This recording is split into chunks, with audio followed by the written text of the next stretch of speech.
From the studios of Books in Motion, this is Caryn Hoaglund, reading Book 3 of the group series, And the Devil Walks Away, by Kevin R. Doyle.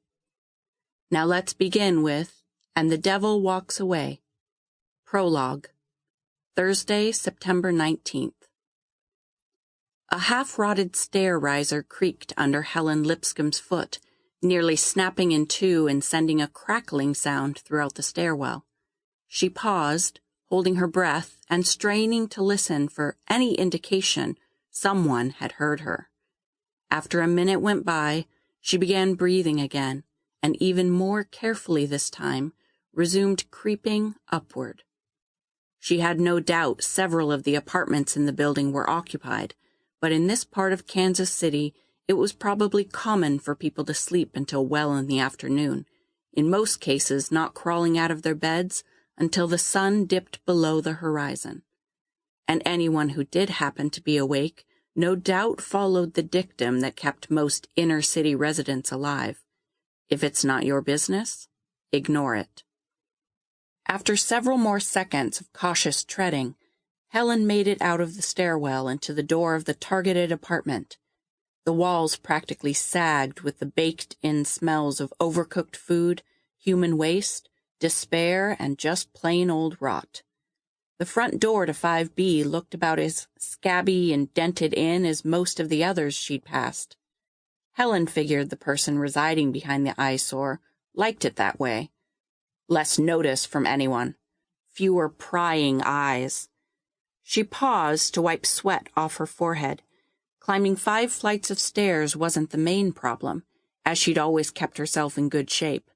But doing so on a mid-September day, with the old building lacking any modern ventilation, was another matter. The urge to remove the light cotton jacket was strong, but she kept it on. No sense announcing to anyone who happened to walk by that she was armed. Helen only hoped the guy was home, that the address she'd found in Tony's house was legit, or at least it meant what Helen thought it did. She proceeded cautiously.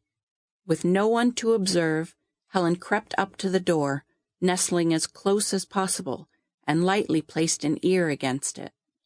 The panel itself was just as grimy and dirt-smeared as all the other doors in this building. She waited several seconds, but could detect nothing.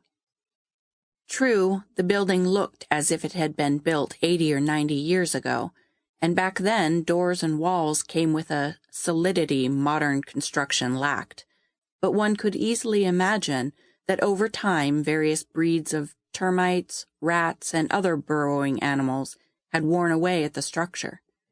Even so, hearing no signs of life, let alone movement, Helen took a small leather bag out of her jacket pocket and began working on the lock, praying the door had never been outfitted with a deadbolt.